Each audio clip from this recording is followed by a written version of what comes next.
When Mara Sullivan calls 911 at 11 at night, her voice shaking as she whispers, "My ex did it again." Officer Cal Dixon expects another routine domestic disturbance call, but nothing about this night will be routine. The pregnant woman sitting on her couch in her destroyed living room, surrounded by slashed baby clothes and a cryptic message scrawled across her wall, is hiding something that goes deeper than a bitter breakup. Cal, still nursing wounds from his own recent divorce, finds himself drawn into a case that mirrors his own struggles with trust and failure.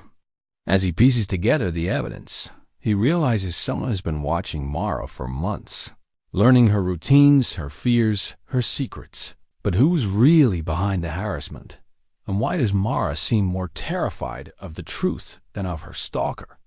Before we jump back in, tell us where you're tuning in from.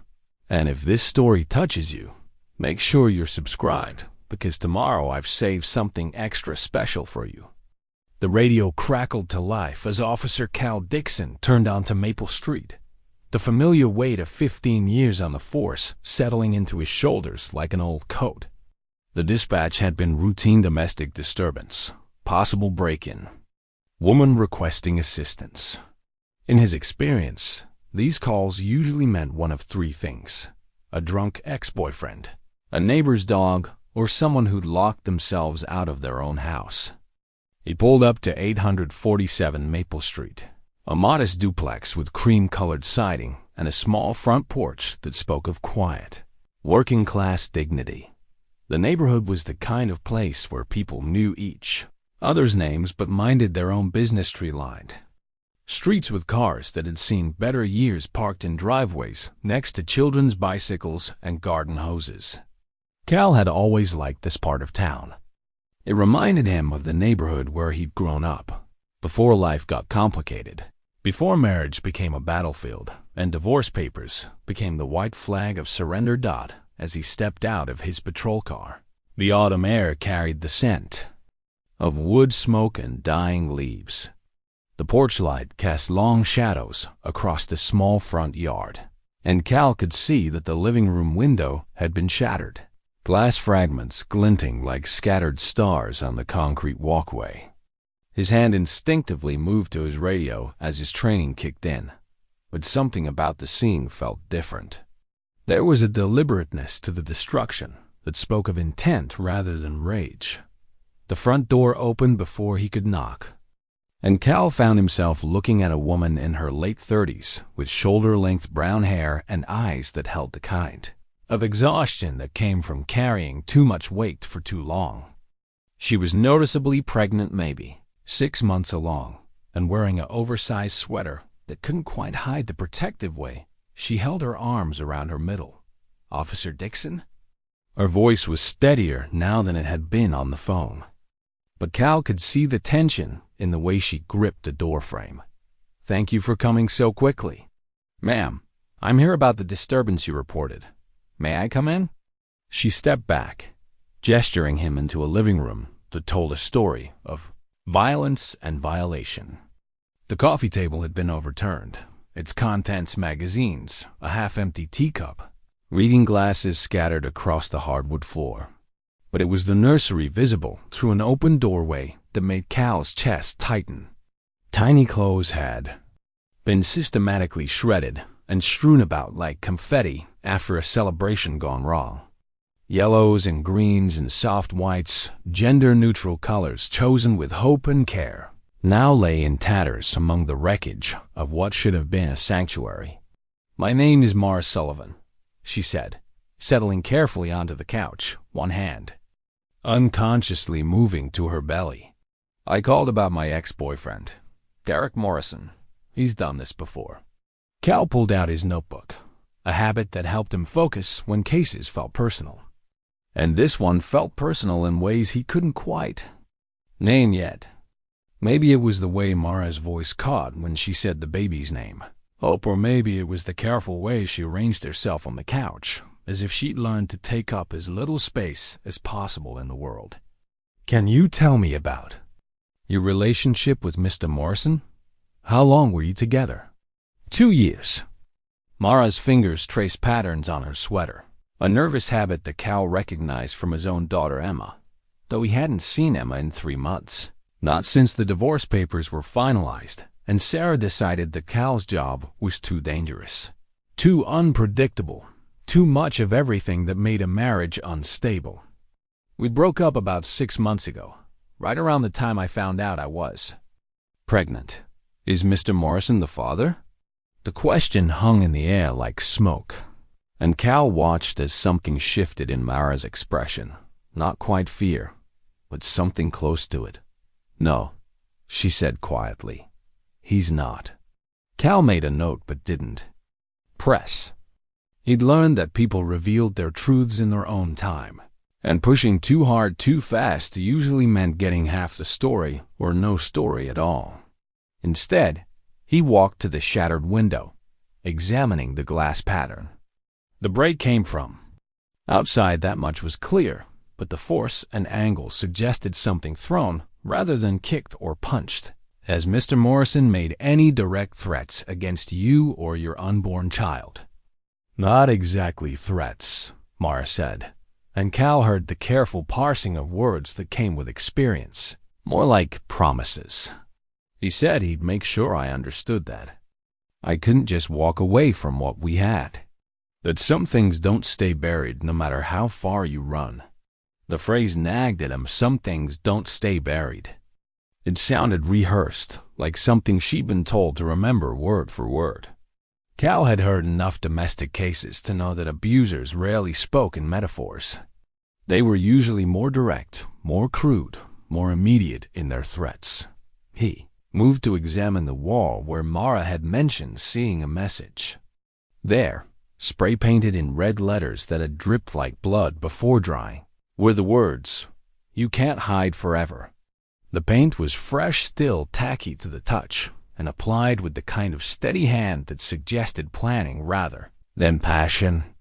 "Ma'am, I need to ask you about your living situation. How long have you been at this address?" "About 4 months," Mara replied. "I moved here from Portland after Derek and I broke up. I needed a fresh start, somewhere quiet to prepare for the baby. 4 months. Long enough for someone to learn patterns, to understand routines, to plan something like this." Cal's experience told him that most domestic violence was impulsive, driven by alcohol or immediate triggers. This felt different, calculated, and patient. "Do you have any family in the area? Someone you could stay with tonight?" "No family," Mara said, and for the first time, her voice cracked slightly. "My parents passed away a few years ago, and I don't have any siblings. I chose this town specifically because I didn't know anyone here. I thought that would make me safer." Cal understood that logic, even as he recognized its fundamental flaw. Sometimes running toward nothing meant you had nothing to run to when the past caught up with you. He'd felt that same isolation since his divorce, the way that starting over could leave you floating in space without anchor points or familiar gravity. As he continued his examination of the scene, Cal noticed details that bothered him. The destruction was thorough but selective. Electronics were untouched. Jewelry, what little there was, remained undisturbed. Even Mara's purse sat unmolested on the kitchen counter. This wasn't random vandalism or even typical domestic retaliation. Someone had come here with a specific message to send. "Mrs. Sullivan, I'm going to need to file a detailed report, and I'd recommend getting a restraining order against Mr. Morrison first thing Monday morning. In the meantime, do you have somewhere safe to stay tonight?" Before Mara could answer, a gentle knock came at the front door. Through the broken window, Cal could see an elderly Asian woman holding a steaming mug and wearing the expression of someone who'd been watching from behind curtains. "That's Mrs. Chun from next door," Mara said, relief evident in her voice. "She's been very kind since I moved in." Cal opened the door to find a woman in her 70s with silver hair pulled back in a neat bun and eyes that missed nothing. She wore a cardigan that had seen many seasons and carried herself with the quiet authority of someone who'd raised children and buried a husband, and understood that life was both more fragile and more resilient than most people realized. "I brought tea," Mrs. Chun said, simply stepping past Cal as if police officers in her neighbor's living room were a common occurrence. "And I want you to know, dear, that I have a spare bedroom if you need somewhere to sleep tonight." Cal watched the interaction with interest. Mrs. Chun moved around the destruction with the calm efficiency of someone who'd seen worse things than broken furniture and torn baby clothes. She set the tea on the kitchen counter and began picking up pieces of glass with practiced movements, as if cleaning up after violence was just another household chore. "Mrs. Chun, did you see or hear anything unusual tonight? Any vehicles you didn't recognize? Any sounds that seemed out of place?" The older woman paused in her cleaning, considering the question with the same careful attention she might give to a recipe. "I heard the glass breaking around 10:30, she said. "Looked out my window, but I didn't see anyone. Whoever did this was quick and quiet about it." "What about earlier today? Any strangers in the neighborhood? Anyone who seemed to be watching Mrs. Sullivan's house?" "There was a delivery truck this morning," Mrs. Chun said slowly. "Plain white truck, no company markings. Driver spent a long time looking at his clipboard before he knocked on Mara's door, but she wasn't home. She had her doctor's appointment." Cal made another note. "Did you get a look at the driver?" "Tall man, maybe 40 years old. Baseball cap pulled low. He seemed to know Mara wasn't home, which I thought was odd for a delivery person." The detail sent a chill down Cal's spine. Professional surveillance often began with pattern recognition learning when targets were home, when they were vulnerable, when they were alone. If Derek Morrison was behind this harassment, he was being a lot more sophisticated about it than most domestic abusers.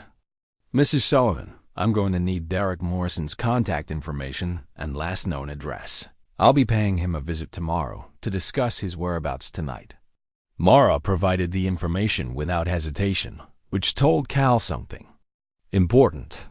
People who were lying or covering usually hesitated before giving up details that might incriminate them.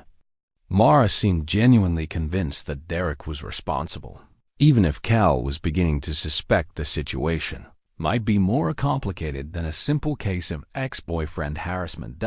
As he prepared to leave, Cal found himself thinking about his own ex-wife Sarah and their daughter Emma. The divorce had been painful but civilized. No property destruction, no threats, no restraining orders. Just the slow dissolution of two people who'd loved each other once but couldn't figure out how to love each other anymore. Sarah had remarried 6 months ago. An investment banker named Michael who played golf on weekends and never came home, with other people's blood on his uniform. "Mrs. Sullivan," Cal said, handing her his card. "I want you to call me directly if anything else happens. Don't wait. Don't hesitate. Don't worry about bothering me. If Derek Morrison or anyone else makes you feel unsafe, you call me immediately." "Thank you, Officer Dixon," Mara said, accepting the card with both hands. "I know this probably seems like a routine case to you, but it means everything to me that someone is taking this seriously." Cal almost told her that nothing about this case felt routine, but he kept that observation to himself. 15 years of police work had taught him to trust his instincts, and every instinct he had was telling him that Mara Sullivan was running from something bigger than an ex-boyfriend's wounded pride. As he walked back to his patrol car, Cal noticed Mrs. Chun watching from her front window. Their eyes met for a moment, and something passed between them, a recognition that they were both protectors now, both guardians of a young woman who'd found herself in circumstances beyond her control. The drive back to the station gave Cal time to think about the case and about the way Mara had looked when he'd asked about the baby's father. There had been pain there, but also something else. Fear, maybe, or regret, or the kind of complicated grief that came with loving someone you couldn't have or shouldn't want. His radio crackled with another call noise complaint on the east side of town, but Cal found himself hoping it would be quiet enough that he could spend some time running Derek Morrison's background and maybe calling some contacts in Portland to see what he could learn about Mara Sullivan's life before she'd come to their small town looking for safety and solitude. Sometimes, the cases that started out routine turned into the ones that mattered most. And something about the way Mara had sat on that couch, protecting her unborn child while surrounded by the wreckage of her temporary peace, made Cal think that this might be one of those cases. The baby clothes scattered across the nursery floor had been yellow and green and white colors chosen by someone who wanted to welcome new life with hope and possibility. Someone had taken scissors or a knife to those small garments with methodical precision, turning symbols of future joy into reminders of present danger. Cal had seen a lot of cruelty in 15 years of police work, but there was something particularly vicious about destroying the nest before the bird could hatch. It suggested a level of psychological sophistication that went beyond simple revenge or jealousy. As he pulled into the station parking lot, Cal realized he was looking forward to Monday morning for the first time in months. Not because he was eager to confront Derek Morrison, but because he was genuinely invested in finding out who was making Mara Sullivan's life a nightmare and making sure they stopped. Monday morning arrived with the kind of crisp October air that made Cal remember why he'd chosen to stay in this town after college, instead of following his friends to bigger cities with brighter lights. He'd spent Sunday evening running Derek Morrison's background through every database available to local law enforcement, and what he'd found was both reassuring and troubling. Derek Morrison, age 34, worked as an IT consultant for a mid-sized firm in Portland. Clean driving record, no arrests, no restraining orders, no history of domestic violence complaints. His credit was good, his tax returns were filed on time, and his social media presence was unremarkable photos of hiking, trips and craft beer tastings, and the occasional political post that leaned left, but not dramatically so. On paper, Derek Morrison looked like the kind of man parents hoped their daughters would bring home for dinner, which made Cal wonder why Mara Sullivan had run 400 miles to get away from him. The apartment complex where Derek lived was one of those modern developments that tried to look historic but ended up looking like someone's idea of what history should look like if it were cleaner and had better parking. Cal found Derek's unit on the second floor, overlooking a small courtyard, where someone had planted flowers that were now surrendering to autumn with graceful resignation. Derek Morrison answered the door wearing weekend clothes, jeans, and a flannel shirt that suggested he spent his free time outdoors. He was taller than Cal had expected, maybe 6'2", with the kind of lean build that came from regular exercise rather than manual labor. His handshake was firm, his eye contact direct, and his expression showed exactly the right amount of concern when Cal identified himself and explained why he was there. Mara called the police? Derek's voice carried surprise, but not alarm. Is she okay? Is the baby okay? She's fine, Mr. Morrison. I'm here because someone vandalized her home Saturday night, and she believes you might be responsible. Derek's eyebrows rose, and Cal watched carefully for any telltale signs of deception.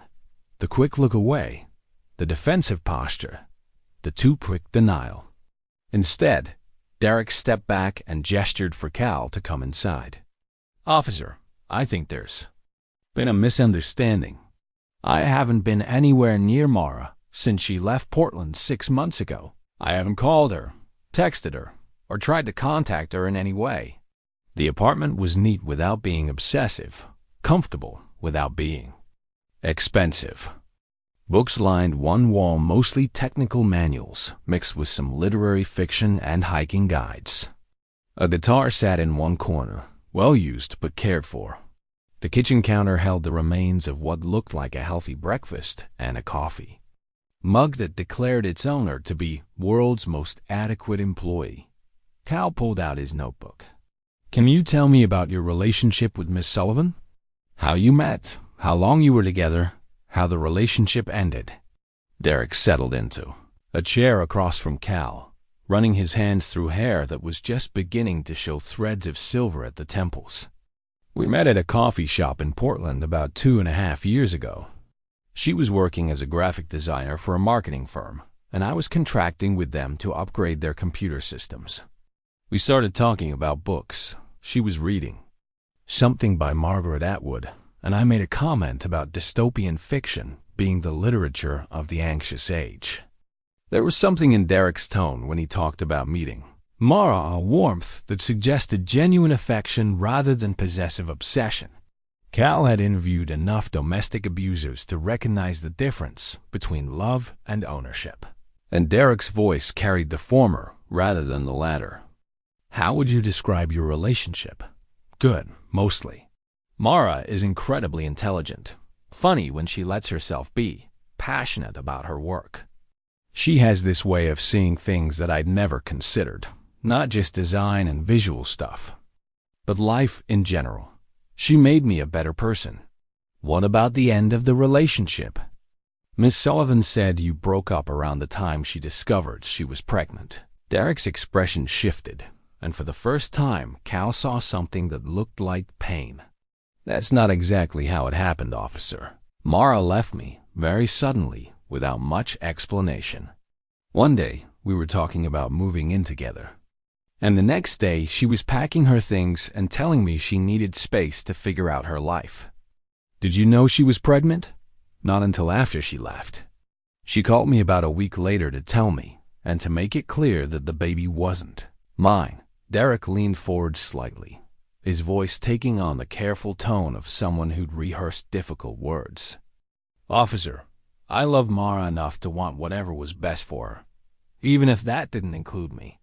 If she needed to leave Portland to feel safe and happy, then I supported that decision. Cal studied Derek's face, looking for cracks in the facade, but the man's sincerity seemed genuine. Either Derek Morrison was an exceptionally skilled liar, or he wasn't the person who'd spent Saturday night terrorizing a pregnant woman. Mr. Morrison, I need to ask where you were Saturday night between 9 p.m. and midnight. Here, mostly. I ordered takeout from that Thai place down the street, Tom Yum Thai, I think it's called. Watched a movie on Netflix, read for a while. Went to bed around 11-30. Double quotes. Did anyone see you? Can anyone verify your whereabouts? Derek considered the question. The delivery driver from the restaurant would have seen me around 8:30. My upstairs neighbor, Mrs. Patterson, probably heard me practicing guitar around 9. I was working on a piece by Leo Kottke that requires some repetitive picking patterns, and I had a video call with my sister in Seattle around 10. She lives 3 hours ahead, so it would have been 1 a.m. her time. Cal made notes, already planning to verify each detail. The sisters' phone records would be easy enough to check, and the restaurant would have delivery receipts. If Derek was lying, he constructed an elaborate deception that included multiple witnesses and documentary evidence. Mr. Morrison, I have to ask directly, have you had any contact with Miss Sullivan since she left Portland? Any phone calls, emails, letters, or visits? None. She made it clear that she wanted a clean break, and I respected that. I'll admit it wasn't easy. I thought we had something real, but you can't force someone to love you, and you can't protect someone who doesn't want your protection. The phrasing struck Cal as significant. Protection seemed to be on Derek's mind, which suggested he knew or suspected that Mara might need protecting from something or someone. Did Miss Sullivan ever mention feeling threatened by anyone else? Former boyfriends, coworkers, anyone who might have made her uncomfortable? Derek was quiet for a long moment, the kind of silence that suggested internal debate about how much to reveal. Finally, he spoke carefully. Mara didn't talk much about her past relationships or her work situation. She was pretty private about those things. But I got the impression that she'd been hurt before, maybe badly enough that it made it hard for her to trust people completely. Hurt how? I don't know specifics. Just little things, the way she'd tense up if someone came up behind her unexpectedly. or how she always wanted to sit facing the door in restaurants. She never wanted to talk about her previous job much, even though she was clearly talented at what she did. Cal felt pieces of a puzzle beginning to shift in his mind, though the picture they were forming wasn't clear yet. What kind of work was she doing before she joined the marketing firm where you met? Corporate accounting, I think. She mentioned working for some big company, but she always changed the subject when I asked about it. Said she preferred focusing on the present, rather than dwelling on the past. After another 20 minutes of questions that yielded more character testimony than concrete evidence, Cal prepared to leave. Derek walked into the door, and as they shook hands, the younger man's expression grew serious. Officer Dixon, I want you to know that if Mara is in danger, if someone is threatening her or her baby, I'd do anything I could to help. I may not be part of her life anymore, but I still care about her safety and happiness. Cal believed him, which meant that whoever had spent Saturday night destroying Mara Sullivan's peace of mind was still out there, still unknown and still dangerous. The drive back toward Mara's neighborhood took him past the police station, where he stopped to file his preliminary report and request phone records for Derek Morrison's claimed conversation with his sister. The desk sergeant, a 20-year veteran named Rodriguez, looked up from his paperwork as Cal approached. How'd the domestic call work out, Dixon? Boyfriend admit to anything? That's the problem, Rodriguez. I don't think the boyfriend did it. Rodriguez raised an eyebrow. They never do it until they do it again. This one's different. Too clean, too cooperative, too genuinely concerned about the victim's welfare. Plus his alibi checks out preliminarily. So, what are you thinking? Cal leaned against the counter, organizing his thoughts. I'm thinking Mara Sullivan came to our town running from something bigger than a bad breakup. And I'm thinking whoever she was running from just found her. His radio crackled to life before Rodriguez could respond. Dispatch was calling his unit number, and the voice carried the kind of urgency that made experienced officers reach for their keys before they'd heard the details. Unit 47, we need you at 847 Maple Street. Resident reports another break-in, this one while she was home. Ambulance is en route. Cal was already moving toward the door before the transmission ended. He'd left Mara Sullivan less than 2 hours ago, confident that broad daylight and Mrs. Chun's watchful presence would keep her safe until he could figure out who was really behind the harassment. Apparently, whoever was targeting Mara Sullivan wasn't concerned about daylight or witnesses, or the fact that a police officer had been there just hours before. As Cal raced through the quiet streets with his lights flashing, but sirens silent, no need to announce his approach, he wondered what he was going to find when he got there, and whether he'd made a crucial mistake by focusing on Derek Morrison, while the real threat remained free to escalate the terror campaign. The radio crackled again as he turned onto Maple Street. Unit 47. Be advised that the resident is conscious and responsive, but requesting that you hurry. She says the message this time is different. Cal arrived at Maple Street to find an ambulance parked in front of Mara's duplex, its lights painting the quiet neighborhood in alternating shades of red and white. Mrs. Chun stood on her front porch, still wearing the same cardigan from Saturday night, but her expression had shifted from neighborly concern to something closer. To professional assessment, he found Mara sitting on her couch, the same spot where she'd been 2 nights earlier, but now she was flanked by paramedics checking her blood pressure and asking questions about stress levels and prenatal care. She looked up when Cal entered, and he could see that whatever had happened this morning had shaken her more deeply than Saturday's vandalism. Thank you for coming so quickly, she said, her voice steadier than he'd expected. I'm okay, physically. The baby's okay. But I think you need to see what they left this time. Cal followed her gaze to the wall where Saturday's graffiti had been. Someone had painted over the original message with white primer, but the new words spray-painted across. The fresh surface made his chest tighten. You can't hide from the truth. Ma'am, were you home when this happened? I was upstairs, taking a shower. I heard the front door close, but I thought it was Mrs. Chun bringing me something from her garden like she sometimes does. When I came downstairs 20 minutes later, I found this. Cal examined the scene with renewed focus. The front door showed no signs of forced entry, which meant either Mara had left it unlocked, unlikely given recent events, or someone had a key, or the lock had been compromised by someone with professional skills. Mrs. Sullivan, whose keys? To this house? Just me and the landlord, Mr. Patterson.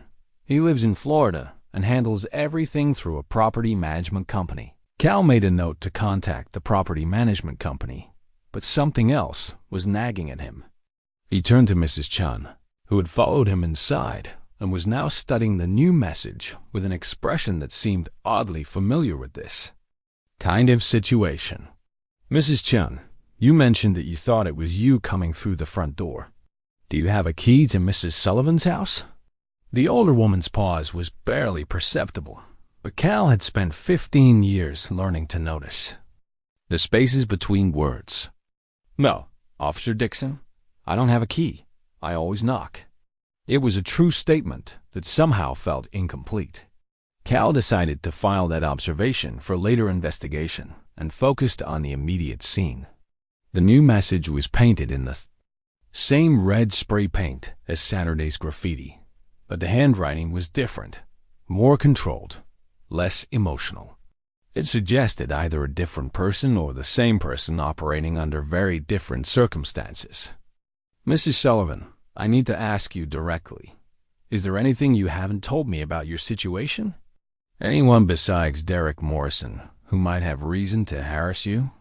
Mara's hands moved protectively to her belly, a gesture Cal was beginning to recognize as her default response to difficult questions. Officer Dixon, I've told you everything I can think of that might be relevant. The phrasing was careful, everything she could think of that might be relevant. Not everything, period. Cal had heard that kind of qualified honesty before, usually from people who were genuinely trying to cooperate while protecting information they'd been told to keep secret. Ma'am, sometimes people don't realize information is relevant until after the fact. Can you think of anything from your time in Portland, your work, your relationships, your daily routine, that might have put you in contact with someone who would go to these lengths to frighten you? Before Mara could answer, Mrs. Chun stepped forward with the kind of purposeful movement that suggested a decision had been made. Officer Dixon, might I have a word with you privately? Cal followed Mrs. Chun outside, noting that she moved with more agility than most women her age and carried herself with a bearing that spoke of confidence in potentially dangerous situations. Officer, I think you need to know that this situation is more complicated than a simple harassment case. How so, Mrs. Chun? The older woman glanced back toward the house, then seemed to come to some internal conclusion. My name isn't actually Mrs. Chun. I'm Federal Marshal Sarah Chun, and I've been assigned to provide discreet protection for Miss Sullivan. Cal felt the ground shift beneath his feet. Federal protection meant federal crimes, federal threats, federal stakes that went far beyond local law enforcement's usual purview. Marshal Chun, I think you and I need to have a very different conversation. Yes, we do. And I think Miss Sullivan is ready to have that conversation too, given that her location has clearly been compromised. They walked back into the house, where Mara was accepting a cup of tea from one of the paramedics and looking like a woman who'd been carrying too much weight for too long. When she saw Cal and Sarah, he was already beginning to think of her by her real name. Her expression shifted to something that looked almost like relief. Mara, Sarah said gently, I think it's time to tell Officer Dixon why you're really here. Cal settled into the chair across from Mara, his notebook ready, but his expectations completely recalibrated. Miss Sullivan, are you in the federal witness protection program? Not exactly, Mara said quietly. I'm a protected witness, but not in the traditional sense. I witnessed something at my former job, something that could send some very powerful people to prison for a very long time." "What kind of witness? What did you see?" Mara looked at Sarah, who nodded encouragingly.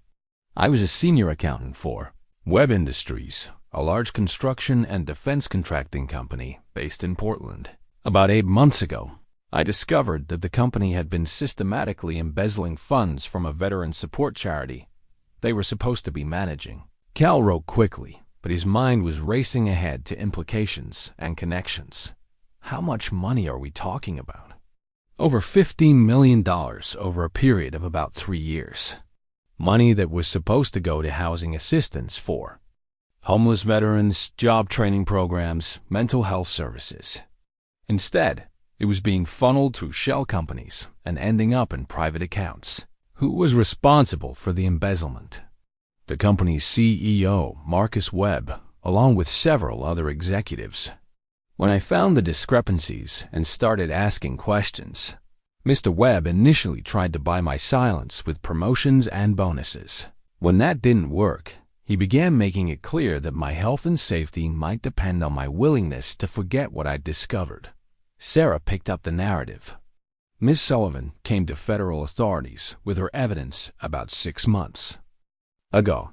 We've been building a case against Webb Industries while keeping her in protective custody. And the baby's father? Cal saw Mara and Sarah exchange a look that carried weight he couldn't interpret yet. "That's part of what makes this situation so complicated," Mara said. "The baby's father is David Webb, Marcus Webb's son." The revelation hit Cal like cold water. A federal witness who was pregnant with the child of her target's son. The personal and professional conflicts inherent in that situation were staggering. Does David Webb know about the baby? Yes, he knows. And he's been trying to convince me to disappear completely, to take the baby somewhere his father can't find us and never testify against the company. Is David Webb involved in the embezzlement? No, Mara said with certainty. David works in the company's environmental compliance division. He's always been the ethical one in the family, the one who actually cares about doing the right thing. His father considers him naive and idealistic. Cal was beginning to understand the scope of the threat they were dealing with. So Marcus, Webb has 15 million reasons to want you silenced, plus the personal motivation of keeping his son's child away from what he probably considers a traitor to the family. And, Sarah added grimly, Webb Industries has contracts with several security firms that employ former military and law enforcement personnel. If Marcus Webb wanted to find Mara and eliminate the threat she represents, he has access to people with the skills and resources to make that happen. The implication hung in the air like smoke. They weren't dealing with an angry ex-boyfriend, or even a typical corporate cover-up. They were facing a wealthy, connected, potentially ruthless adversary who had access to professional resources and personal motivation to silence a witness, who could destroy his freedom and his legacy. Marshal Chun, how was Miss Sullivan's location compromised? We're still investigating that. Miss Sullivan's identity and location were known only to a very small group of federal personnel. Either we have a leak in the system, or someone with exceptional resources has managed to track her despite our precautions. Cal looked around the modest living room, the overturned furniture, the destroyed baby clothes, the threatening messages on the wall, and realized he was looking at the opening moves in what could become a very dangerous game. Marcus Webb wasn't just trying to frighten Mara into silence. He was demonstrating that he could reach her anywhere, anytime, despite federal protection. What's the timeline on the federal case? Mara is scheduled to testify before a federal grand jury in 3 weeks, Sarah said. If her testimony leads to indictments, we're looking at a trial that could start as early as next spring. 3 weeks. Long enough for a determined adversary to escalate from psychological warfare to more direct action, especially if he was beginning to feel desperate about his options for avoiding prosecution. Cal closed his notebook and looked at both women. "Ladies, I think we need to assume that whoever found Miss Sullivan's location has more planned than graffiti and vandalism. And I think we need to start treating this as a potential threat to federal witness, rather than a local harassment case." Sarah.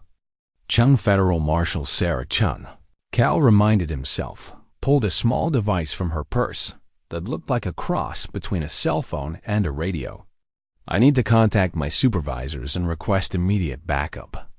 This safe house has been compromised, and we need to move Miss Sullivan to a more secure location." "Wait," Mara said, standing up from the couch with the careful movements of someone whose center of gravity had shifted along with everything else in her life. "Before you make any calls, there's something else you need to know. Something I haven't told anyone, not even Marshal Chun." Cal watched as Mara walked to a small desk in the corner of the living room and pulled out what looked like an employee access card from a hidden compartment in the bottom drawer. The card was white plastic with Web Industries logo, a stylized building that reached toward a geometric sun, and bore Mara's photograph alongside the name Mara Sullivan, Senior Financial Analyst. "I didn't just discover the embezzlement by accident," Mara said, returning to the couch and setting the card on the coffee table between them. "I was specifically looking for it because David asked me to." Sarah's expression shifted from protective concern to professional alertness. "Ms. Sullivan, you told federal investigators that you discovered the discrepancies during routine audit procedures." "I did discover them during routine audit procedures, but those procedures weren't routine for me. David had been suspicious about his father's management of the charity funds for months. He asked me to look into the accounts because he knew I had the technical skills and the access necessary to trace complex financial transactions." Cal leaned forward, his investigative instincts fully engaged now. "So David Webb was actively investigating his own father?" "David has always been different from the rest of his family," Mara explained, her fingers tracing the edge of the access card.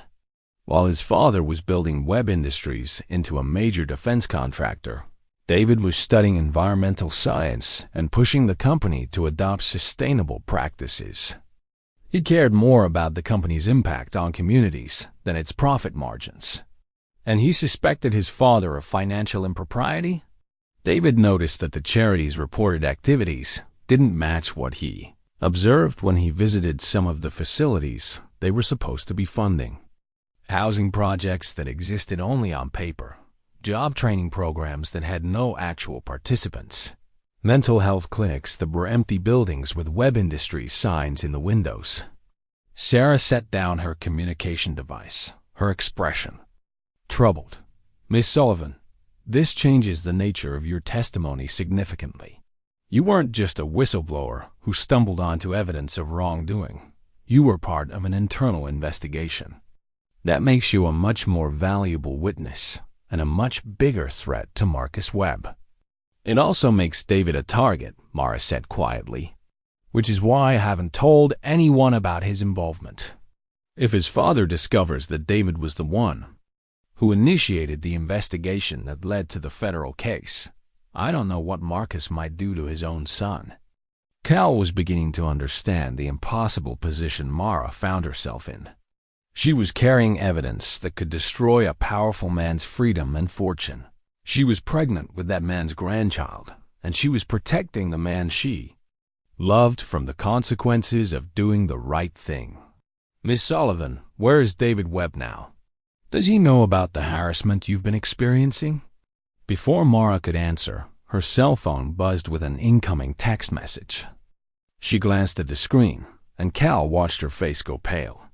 "It's from David," she said, her voice barely above a whisper. "He says his father knows about the baby, and he's coming to get me." Sarah was already reaching for her weapon, but Cal held up a hand. "Coming to get you how? What exactly does the message say?" Mara read from her phone. "Dad knows everything. About you, about the baby, about my involvement. He's hired someone to bring you back to Portland. Don't trust anyone except the federal marshal. I'm driving to you now, but I don't know if I'll get there first. I love you. Keep our baby safe. The implications hit Cal like a physical blow. If Marcus Webb knew about David's involvement in the investigation, then he also knew that Mara wasn't just a rogue employee, but part of a family betrayal that went to the core of his personal and professional identity. How long would it take David to drive here from Portland? Cal asked. About 6 hours, Mara replied. But if he left this morning after hearing about his father's plans, he could be here by late afternoon. Sarah stood up, her training taking over. We can't wait to find out who arrives first, David Webb or his father's hired security. We need to move you to a federal safe house immediately. No, Mara said with surprising firmness. If we run now, David won't know where to find me. And if Marcus Webb really has hired professional security to retrieve me, they'll be able to track a federal transport just as easily as they found this location. Cal found himself thinking about the access card on the coffee table and the careful way Mara had hidden it in the desk drawer. Miss Sullivan, what other evidence do you have? Besides your testimony, what physical proof exists of the embezzlement? I copied all the financial records onto encrypted drives before I left Webb Industries. Account numbers, transaction records, correspondence between Marcus Webb and the shell company executives. Everything the federal prosecutors would need to prove their case even without my testimony. Where are those drives now? Mara hesitated, and Cal could see her calculating how much trust to extend and to whom. They're in a safety deposit box at First National Bank downtown. David and I are the only ones who know the location. Sarah frowned. Miss Sullivan, federal prosecutors were under the impression that your testimony was the primary evidence in their case against Webb Industries. I wanted to make sure the evidence was secure before I revealed its location. If something happened to me, I wanted David to be able to complete the investigation and see that justice was done. Cal was beginning to see the outline of a much more complex situation than either local harassment or federal witness protection. Mara Sullivan wasn't just a victim or a witness. She was a key player in a family drama that involved millions of dollars, federal crimes, and personal betrayals that went to the heart of a powerful family's identity. Ladies, he said, standing up and reaching for his radio, I think we need to assume that whoever Marcus Webb hired to retrieve Miss Sullivan is going to be here soon, and they're going to be professional enough to handle federal protection and local law enforcement. We need backup, we need a secure location, and we need a plan that accounts for the possibility that David Webb is driving into the same trap we're trying to avoid. Sarah nodded grimly. I'll contact federal headquarters and request immediate tactical support. But Officer Dixon is right. If Webb Industries has access to former military or intelligence personnel, we could be facing opponents with training and resources that match our own. Mara walked to the window and peered through the curtains at the quiet street outside. David's message said not to trust anyone except the federal marshal. Does that mean he suspects there's a leak in local law enforcement? Cal felt a chill. That had nothing to do with the October weather.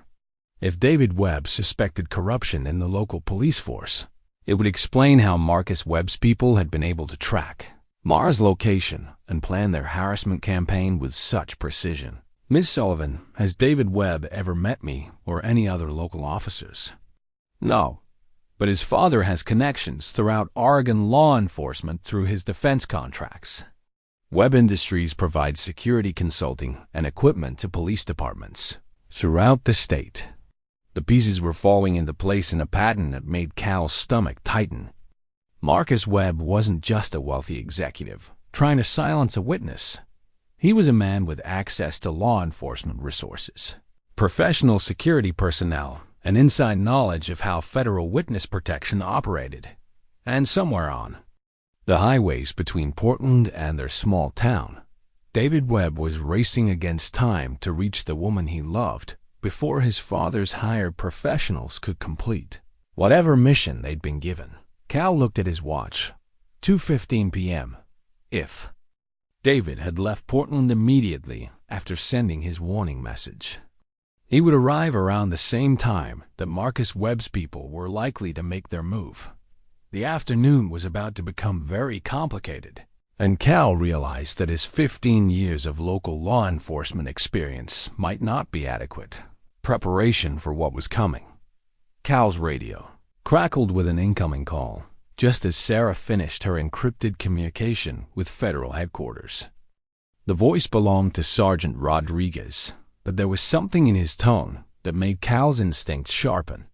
Unit 47, we've got reports of suspicious vehicles in your area.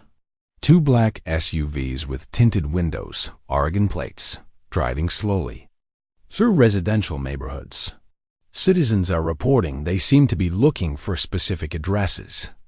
Cal exchanged glances with Sarah, who was already checking her sidearm and reaching for a tactical vest she'd retrieved from what appeared to be a very well-stocked travel bag. Copy that, Sergeant. Can you provide plate numbers or vehicle descriptions? Negative. On plates, witnesses say they're too far away to read clearly. But both vehicles appear to be late-model Chevrolet Suburbans, black, with multiple occupants. Sarah mouthed the words professional security to Cal, who nodded grimly. Military contractors and private security firms favored exactly that type of vehicle for transportation and tactical operations. Miss Sullivan, Cal said, we need to move you away from windows and preferably to the back of the house. If these vehicles are looking for your address, we don't want you visible from the street. Mara moved toward the kitchen with the controlled urgency of someone who'd learned to respond quickly to threats. There's a basement access through the pantry, she said. It connects to Marshall Chun's house through an old coal cellar passage. Sarah looked impressed. You've been planning escape routes. David taught me to always have a backup plan. He said his father's business associates weren't always the kind of people who accepted no for an answer gracefully. Cal was beginning to appreciate David Webb's foresight, even as he wondered what kind of family dynamics had taught a young man to think in terms of escape routes and backup plans. When dealing with his own father, the sound of car doors slamming came from the street. Outside, followed by the measured footsteps of people who moved with professional discipline. Cal moved to the front window and peered carefully through the edge of the curtain. 2 black SUVs were parked at the curb, and 4 men in dark clothing were approaching the house with the kind of tactical awareness that suggested military or law enforcement training. Sarah, how long until your backup arrives? 20 minutes minimum. Federal tactical teams don't exactly patrol small-town Oregon. Cal made a quick decision. Then we need to buy 20 minutes, and we need to assume these gentlemen aren't here to have a polite conversation. A firm knock came at the front door, followed by a voice that carried authority and reasonable politeness. Miss Sullivan, we're private security consultants hired by your employer to ensure your safety. We understand you've been experiencing some harassment, and we're here to escort you to a more secure location. Mara looked at Cal with an expression that mixed fear and determination. My employer, she whispered. Marcus Webb still considers me an employee, even after everything. Cal positioned himself beside the front door, his hand on his weapon. Ma'am, you'll need to identify yourselves and state your business more specifically. Officer, we're licensed security professionals. We have documentation of our employment and our assignment to provide protection services for Miss Sullivan. If you'd like to verify our credentials, we can provide you with contact information for our employer. The voice was calm, professional, and exactly what Cal would expect from legitimate security personnel. Which didn't mean they were legitimate, and certainly didn't mean their intentions were benign. I'll need to see those credentials before we proceed, Cal called through the door. Please place your identification on the ground, in front of the door, and step back. There was a pause, followed by the sound of quiet conversation that Cal couldn't quite make out. Then the voice returned, slightly less patient than before. Officer, we understand your caution. but we're operating under time-sensitive circumstances. Miss Sullivan's safety may depend on our ability to relocate her quickly." Sarah had moved to the back of the house and was speaking quietly into her tactical radio. Cal could hear her requesting immediate backup and describing the situation as potential hostile extraction attempt. The federal response protocols were clearly different from local law enforcement. More resources, more urgency, more assumption that situations like this could escalate quickly. Cal's cell phone buzzed with an incoming text message. The number was local, but he didn't recognize it. The message was brief. "Trust no one except David. Coming through backyards in 5 minutes. Be ready to run." He showed the message to Mara, whose face lit up with relief and terror in equal measure. "That's David. He's here. How can you be sure?" The phrasing, "Trust no one except David," that's what he always says when he thinks his father might be listening to our conversations. It's his way of telling me he's genuinely David and not someone pretending to be him. The knocking at the front door became more insistent, and Cal could hear movement around the sides of the house that suggested the security team was positioning themselves to cover multiple exits. "Officer Dixon," the voice called, "we're going to need you to open this door now. We have legal authorization to retrieve Miss Sullivan, and interference with our mission could result in federal charges." Cal almost laughed at the irony. Federal charges were exactly what these men were presumably trying to help Marcus Webb avoid, but they were threatening him with federal consequences for protecting a federal witness. Sarah returned from the back of the house, her expression grim. "They've got the house surrounded. Professional positioning, coordinated movements. These aren't rent-a-cops or local muscle. This is a trained tactical team." "How many?" "I count at least 6, probably 8. More than we can handle with standard equipment, especially if our priority is protecting Miss Sullivan rather than engaging the threat." The basement escape route was looking more attractive by the minute, but Cal was concerned about leading a pregnant woman through underground passages while being pursued by armed professionals. Then again, staying in the house while outnumbered 4-1 wasn't exactly an appealing alternative. Mara had retrieved a small bag from the hall closet, apparently her version of a go bag, packed with essentials for emergency evacuation. The basement passage leads to Marshall Chun's house, but it also connects to the storm drain system.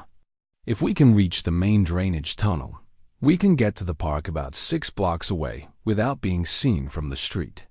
Cal was impressed by the level of preparation, even as he wondered what kind of life required that much contingency planning. Miss Sullivan knows tunnels are going to be dark, potentially dangerous, and definitely not designed for pregnant women. "Are you sure you can handle that kind of physical stress?" "Officer Dixon, I've been handling stress for 8 months. Whatever's down there is less dangerous than what's out here." A new sound came from outside, the rumble of a motorcycle engine being pushed hard, followed by the squeal of brakes and the slam of a kickstand. Through the front window, Cal could see a young man in jeans and a leather jacket sprinting toward the house with the kind of desperate urgency that suggested he was racing against time. "That's David," Mara breathed, and Cal could hear relief and terror fighting for dominance in her voice. The security team's radio chatter became more animated, and Cal realized they hadn't expected David Webb to arrive before they completed their mission. Whatever their instructions had been, David's presence was complicating their operational plan. And complications, Cal had learned over 15 years of police work, were when dangerous situations became deadly ones. David Webb burst through the back door of the house with the key Mara had given him months ago, before everything had become complicated by federal investigations and family betrayals. Cal's first impression was of someone younger than he'd expected, maybe early 30s, with the kind of lean build that came from outdoor activities rather than gym workouts.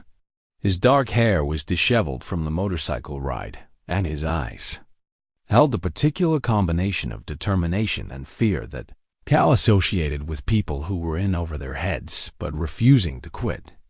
"Mara," David said, crossing the room to embrace her with the careful intensity of someone who'd been afraid he might never have the chance again. "Are you okay? Is the baby okay?" "We're fine," Mara replied, but Cal could see the tension in her shoulders ease for the first time since he'd met her.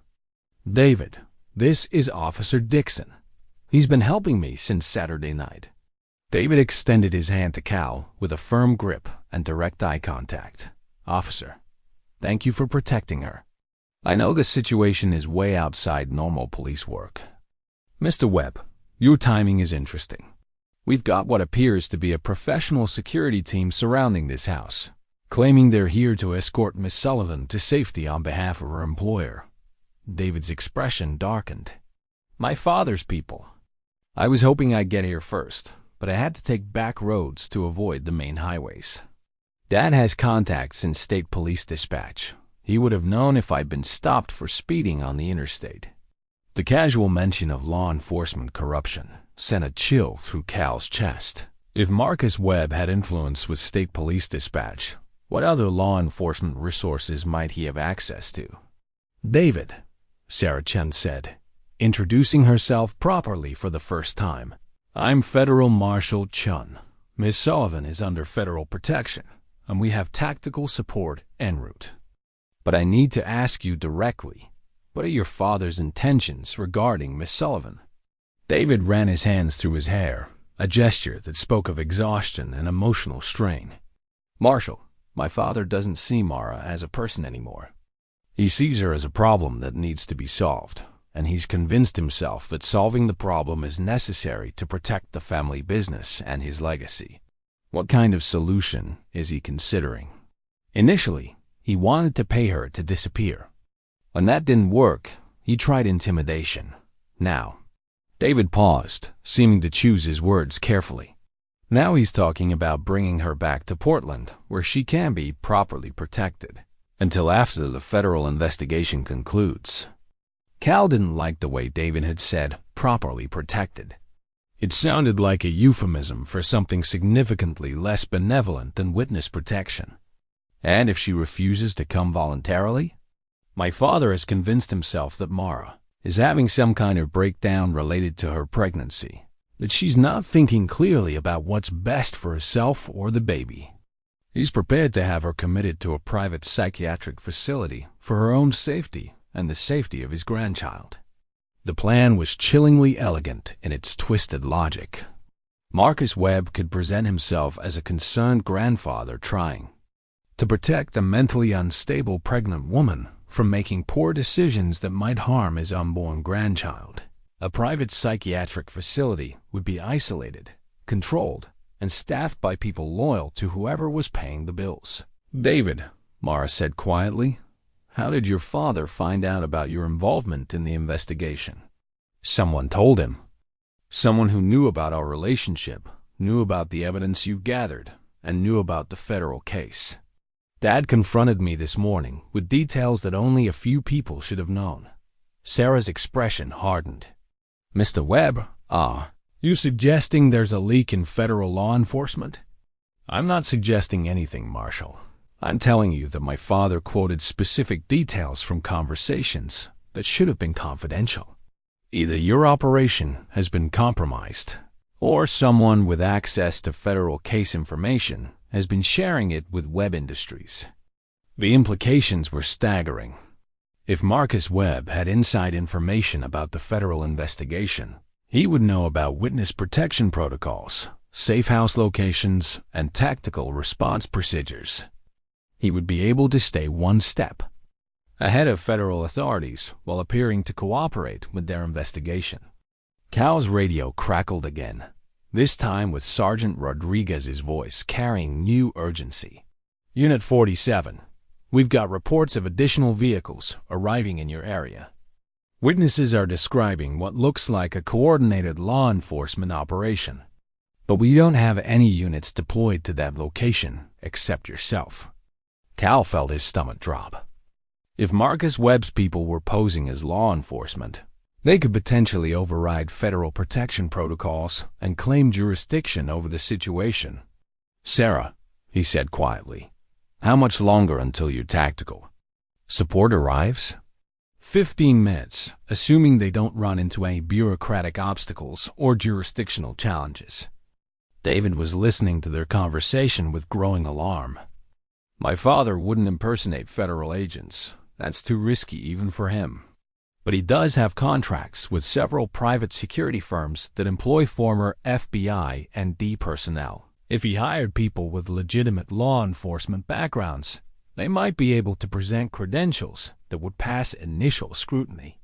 The sound of vehicles pulling up outside grew louder, and Cal could see through the window that the security team's positioning had become more tactical and less conversational.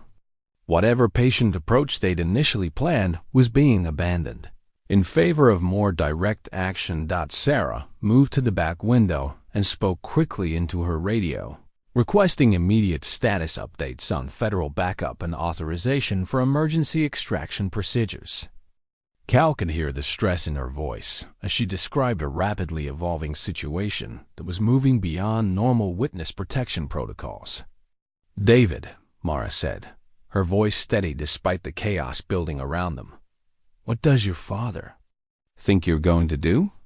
Does he expect you to help convince me to come back to Portland?" "Dad thinks he can manipulate me the same way he's manipulated everyone else in the family for 30 years. He believes that when I'm forced to choose between him and you, I'll choose family loyalty over personal feelings." "And what are you going to choose?" David took Mara's hand in his, and Cal could see a man making the kind of decision that would define the rest of his life.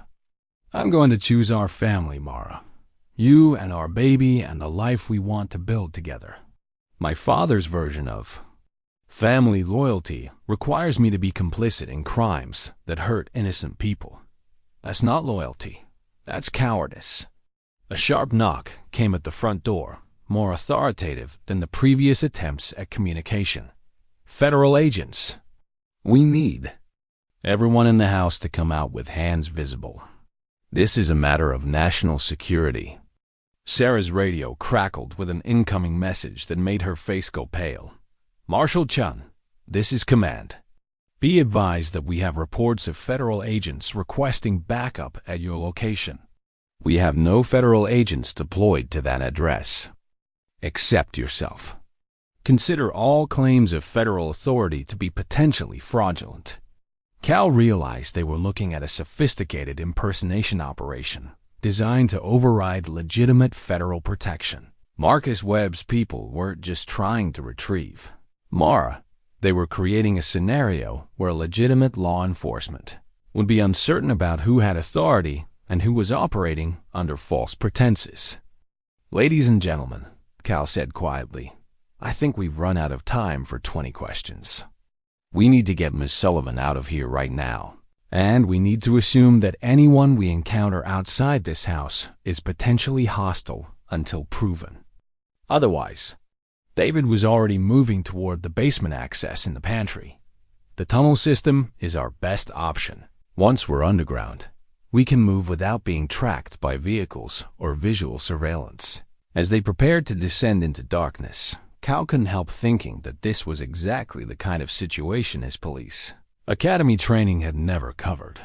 Protecting a federal witness and her unborn child from a sophisticated extraction team while navigating family betrayals, corporate corruption, and potential law enforcement impersonation. The voice outside called again, more insistent now. "This is your final warning. Come out now, or we will be forced to enter the premises for safety and security reasons." Cal looked at the three people depending on him to help them escape a trap that had been months in the making. "After you," he said, gesturing toward the basement stairs. The basement tunnel was exactly as cramped and uncomfortable as Cal had expected, but Mara moved through it with the determination of someone who'd mentally prepared for this kind of emergency evacuation. David led the way with a small flashlight, and Sarah brought up the rear, her weapon drawn and her attention focused on any sounds of pursuit from above. They had traveled about 50 yards through the connecting passage when David's phone buzzed with an incoming call. He glanced at the screen, and his expression shifted to something Cal couldn't quite read. Not fear, exactly, but a kind of resigned dread. "It's my father," David said quietly. "He's calling me directly." "Don't answer it," Mara whispered. "If he's tracking your phone, answering will tell him exactly where we are." "Actually," David said, his voice taking on a strange tone, "I think I need to answer this call. There's something about this whole situation that doesn't make sense. And maybe it's time to get some direct answers." He answered the phone and put it on speaker, his voice carefully neutral. "Hello, Dad." Marcus Webb's voice filled the underground space, and Cal was surprised by how normal he sounded, like a concerned father rather than a wealthy executive orchestrating the intimidation of a federal witness. "David, son, I need you to listen to me very carefully. Are you with Mara right now?" "Yes, I'm with her." "And before you say anything else, Dad, I want you to know that I'm not going to help you hurt her or intimidate her into changing her testimony." There was a pause, and when Marcus Webb spoke again, his voice carried a weight that Cal couldn't identify. "David, I'm not calling to ask you to hurt Mara. I'm calling to warn you that you're all in immediate danger, and not from me." David exchanged glances with Mara and Cal. "What are you talking about?" "Son, the men who are at Mara's house right now, they're not working for me. I fired that security company 2 days ago when I discovered they had their own agenda regarding this situation." Cal felt the ground shift beneath his feet, metaphorically speaking. If Marcus Webb wasn't behind the extraction team, then who was? "Dad, if you didn't send them, who did?" "The man I hired to handle Mara's situation, a security consultant named Vincent Cleary. I thought he was working to find a peaceful resolution that would protect both Mara and the family business. Instead, he's been planning to eliminate everyone involved in the federal investigation, including Mara, including you, and including me." The revelation hit the group like a physical blow. Cal's mind raced through the implications. They weren't just dealing with corporate intimidation or family pressure, but with a professional killer who had his own reasons for wanting the federal case to disappear permanently. "David," Marcus's voice continued, "Vincent Cleary is former military intelligence, discharged for unauthorized operations in Afghanistan. He's been wanted by federal authorities for 3 years in connection with the deaths of 2 other corporate whistleblowers. I didn't know any of this when I hired him. He came with excellent references and seemed like exactly the kind of discreet professional who could handle a sensitive family situation." Sarah was already on her radio, requesting immediate background checks on Vincent Cleary, an urgent escalation of their tactical support request. "Mr. Webb," she said, "this is Federal Marshal Chung. If what you're telling us is accurate, why didn't you contact federal authorities when you discovered Mr. Cleary's true agenda?" "Marshal, I discovered Vincent's real identity about 6 hours ago, when one of my other security consultants recognized him from a federal wanted poster. I've been trying to locate him and call off his operation ever since, but he's not responding to my communications. I think he's decided to complete his mission regardless of my instructions." Cal was struggling to process the complete reversal of everything he'd assumed about the case. "Mr. Webb, what exactly did you hire Vincent Cleary to do?" "I hired him to convince Mara to accept a financial settlement that would allow her to disappear quietly without testifying. I was willing to pay her enough money to start a new life anywhere in the world, with full support for her and David's child. I thought it was a win-win solution. Mara would be financially secure, the baby would be provided for, and Webb Industries could avoid the publicity and legal costs of a federal trial. And when she refused the settlement, I told Vincent to back off and leave her alone. I realized that trying to pressure her was only making the situation worse, and I decided to let the federal case proceed and deal with the consequences through legitimate legal channels." David's voice was strained when he spoke. Dad, are you telling me that you were never planning to hurt Mara or threaten her safety? Son, I'm dying. I have pancreatic cancer, and the doctors tell me I have maybe 4 months left. The federal case, the embezzlement charges, the damage to the company's reputation, none of that matters anymore. What matters is that my son and my grandchild are safe, and that I don't leave this world knowing I caused harm to the woman you love. The emotional weight of the revelation settled over the group like a heavy blanket. Cal had investigated enough family disputes to know that dying people often gained perspective on what truly mattered. But the timing of Marcus Webb's confession seemed almost too convenient to be believable. Mr. Webb, Sarah said, if Vincent Cleary is operating independently, what are his objectives? What does he gain by eliminating the witnesses in the federal case? Vincent told me he had other clients who were interested in the outcome of the Webb Industries investigation. I didn't ask for details, and he didn't volunteer them.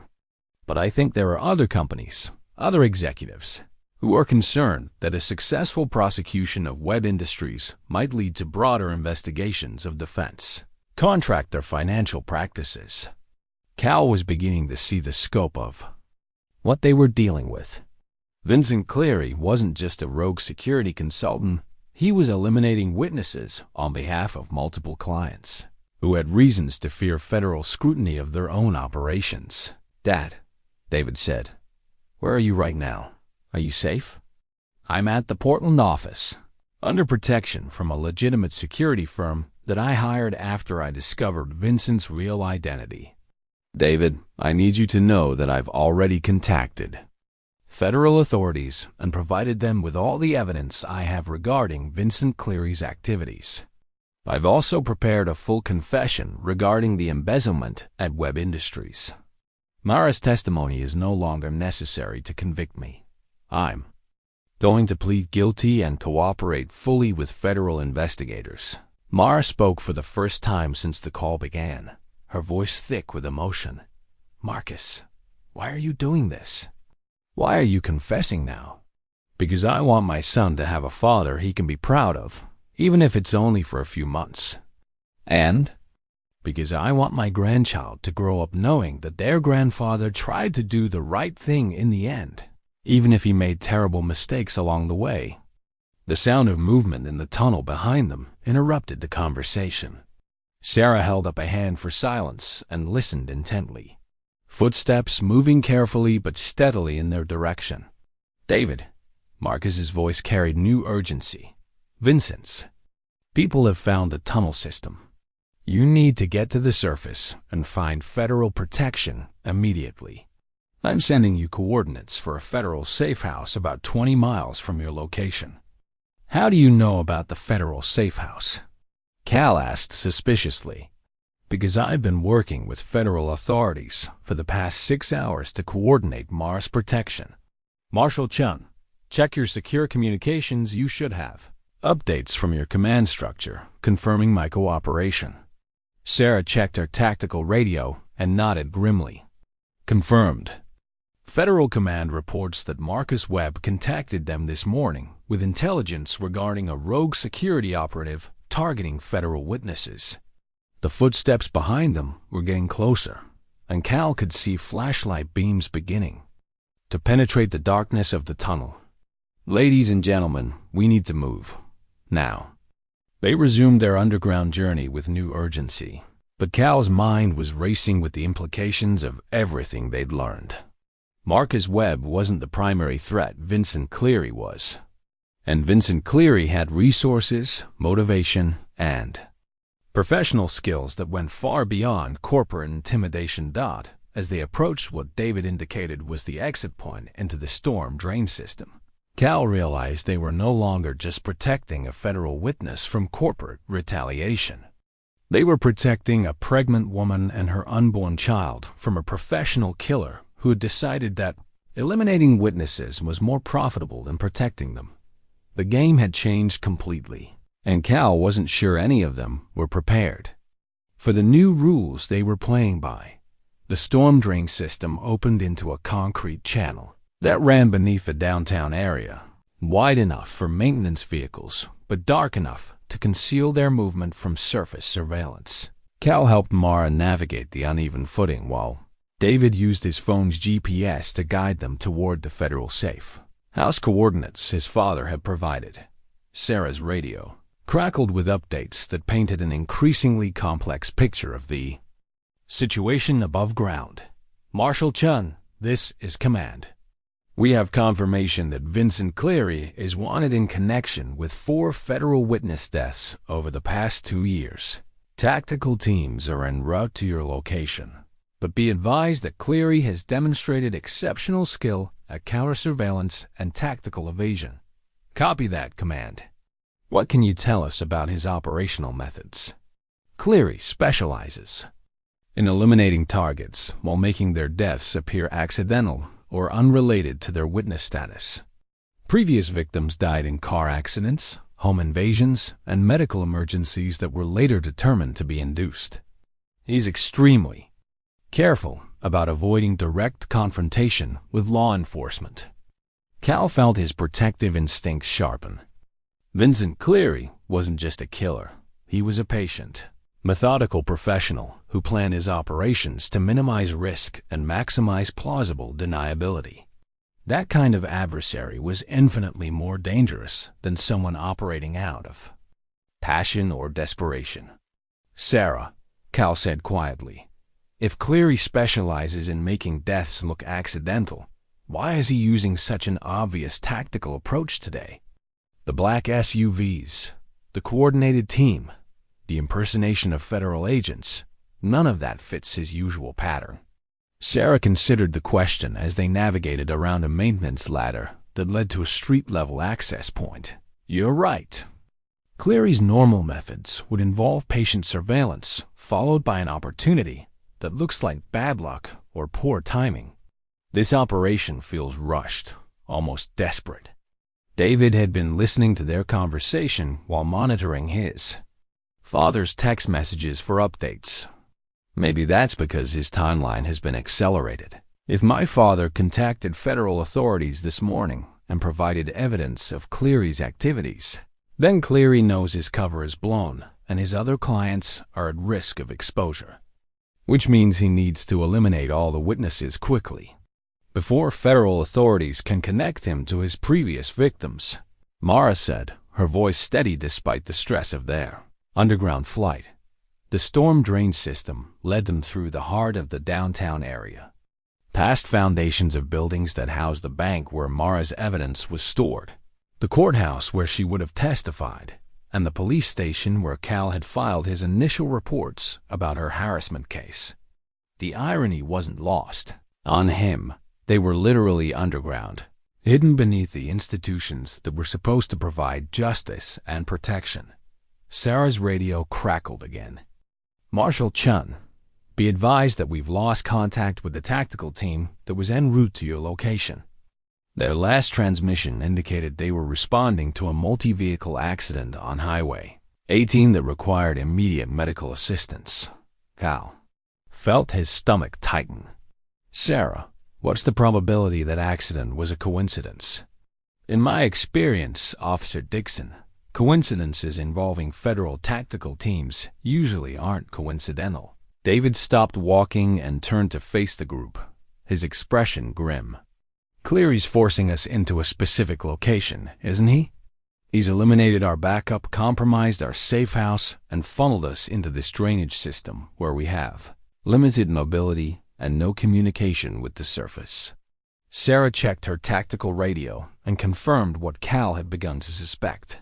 We're in a dead zone down here. The concrete and metal infrastructure is blocking most radio frequencies. We're effectively cut off from federal support until we reach the surface. Which means, Cal said, thinking through the tactical implications, that when we emerge from this tunnel system, we're going to be exactly where Vincent Cleary wants us to be, with no backup and limited options for escape or evasion. Mara placed a protective hand over her belly, and Cal could see her calculating the risks of continuing underground versus the dangers of surfacing into What was likely a carefully prepared trap. David, how much further to the coordinates your father provided? About half a mile through the main drainage tunnel, then up through an access point near the industrial district. The federal safe house is supposed to be in a warehouse complex that federal authorities use for witness protection operations. Sarah, Cal said, does that location sound legitimate for federal operations? Sarah was quiet for a moment, consulting what appeared to be a secure smartphone with encrypted federal communications. The warehouse complex exists, and it has been used for federal operations in the past. But I don't have current confirmation that it's actively staffed or secured for witness protection. The implication hung in the air like smoke from a distant fire.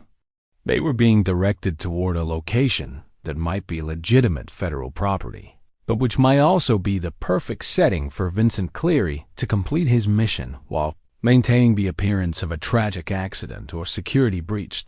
As they continued through the drainage system, Cal found himself thinking about his own family, his ex-wife Sarah, and their daughter Emma. The divorce had been painful, but it had been civilized and legal, resolved through courts and lawyers rather than underground tunnels and professional killers. He wondered what Sarah would think if she knew that her ex-husband was currently protecting a federal witness from a rogue security operative in the storm drains beneath their quiet town. Officer Dixon, Mara said, as if reading his thoughts, I want you to know that I understand the risk you're taking by helping us. If you want to surface and call for additional backup, I won't think less of you for prioritizing your own safety. Cal looked at the pregnant woman who had somehow become the center of a federal investigation. Corporate corruption, family betrayals, and professional assassination attempts. Ms. Sullivan, 15 years ago, I became a police officer because I wanted to protect people who couldn't protect themselves. I'm not going to stop doing that job now just because the situation has gotten more complicated than usual. David smiled grimly. More complicated than usual might be an understatement, Officer Dixon. They reached a junction in the drainage system where multiple tunnels converged into a larger central channel. Sarah consulted her GPS and indicated that they needed to follow the main channel for another quarter-mile before reaching the access point near the warehouse district. Sarah, Cal said, I need to ask you directly. What's your assessment of our tactical situation? Are we walking into a trap, or do we have reasonable hope of reaching legitimate federal protection? Sarah considered the question with the careful attention of someone whose training had prepared her for exactly these kinds of impossible situations. Officer Dixon, in my professional opinion, we're in a situation where all of our options involve significant risk. Staying underground indefinitely isn't sustainable. Miss Sullivan needs medical care, and we need communication with federal command. But surfacing at the coordinates we've been given could expose us to whatever Vincent Cleary has prepared. So what do you recommend? I recommend that we surface at an unexpected location, establish communication with federal authorities, and then move toward legitimate protection with proper backup and surveillance. Cal nodded, but David raised a concern that had been nagging at him as well. The problem with that approach is that Cleary has demonstrated sophisticated knowledge of federal protection protocols. If he's been tracking us through the tunnel system, he's probably prepared for the possibility that we might deviate from the expected route. Which means, Mara said quietly, that our safest option might actually be to do exactly what he expects us to do, but to be prepared for whatever he has planned. Cal looked at the three people whose lives had become intertwined with his own over the course of a few intense days. A federal marshal trained for witness protection operations, a pregnant woman carrying evidence that could expose massive corporate fraud, and a young man who had chosen justice over family loyalty. None of them were equipped for extended underground survival, but all of them were intelligent enough to understand that their surface options were limited and dangerous. All right, Cal said, making the kind of decision that defined careers and sometimes lives. We surface at the planned location, but we do it with tactical awareness and preparation for immediate defensive action. Sarah, what kind of weapons and equipment do you have?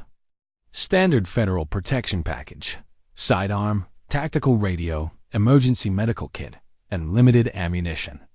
Not exactly designed for extended firefights with professional operatives.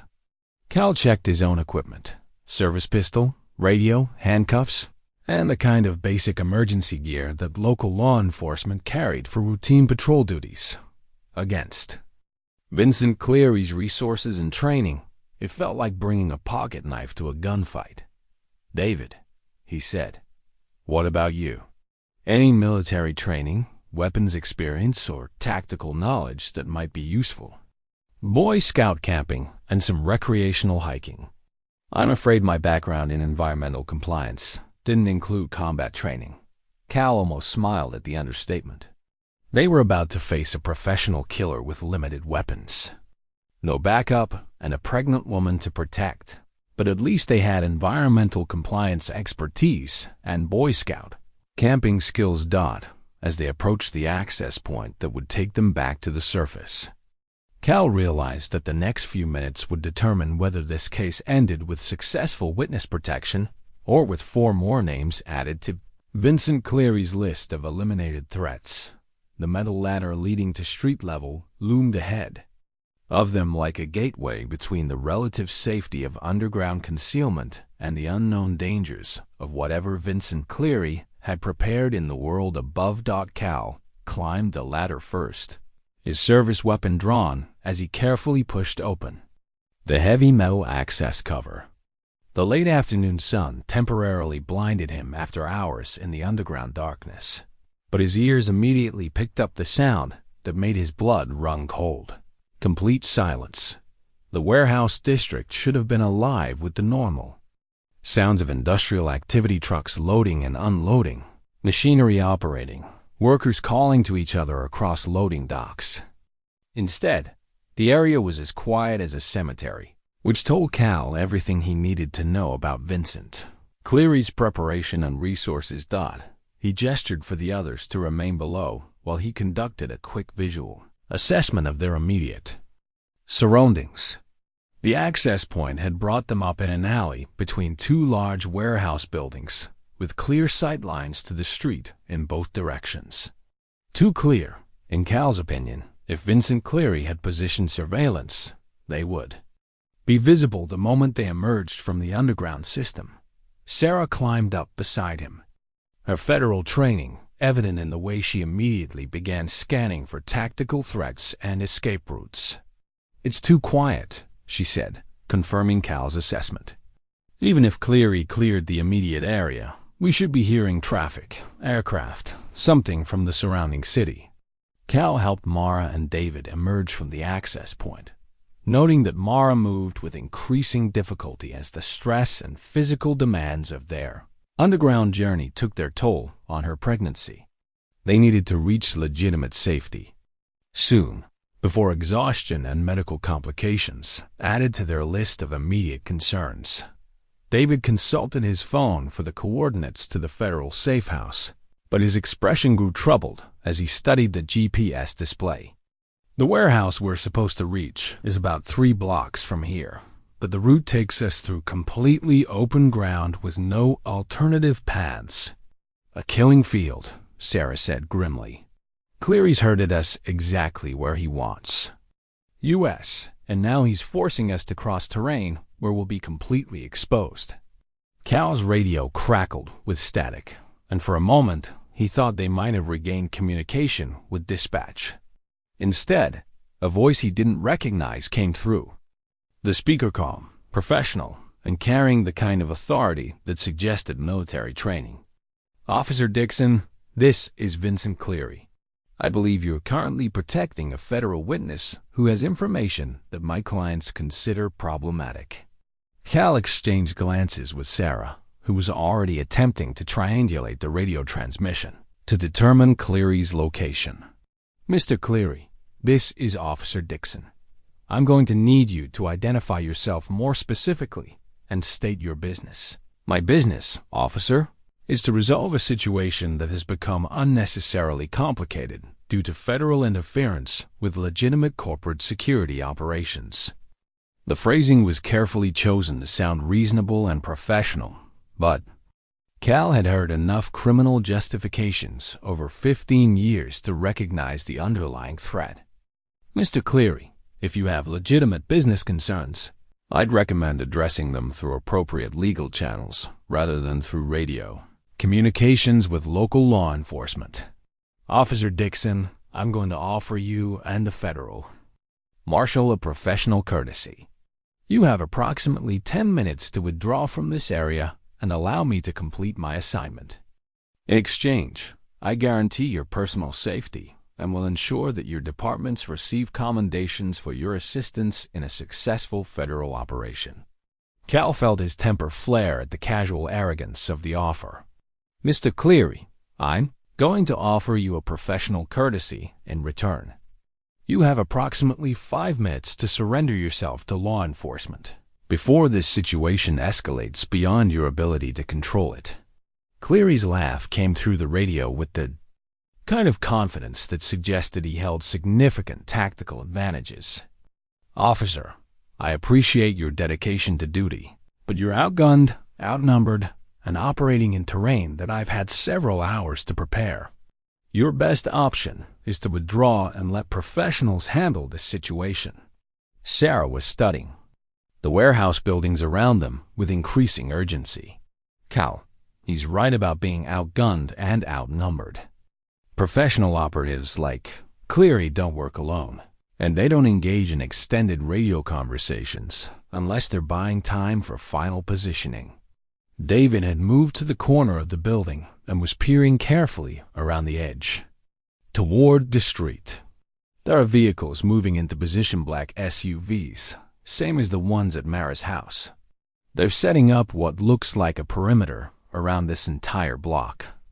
Cal realized that Vincent Cleary hadn't just herded them to this location. He'd transformed the entire warehouse district into a controlled environment, where he could eliminate his targets while maintaining the appearance of a legitimate federal operation gone wrong.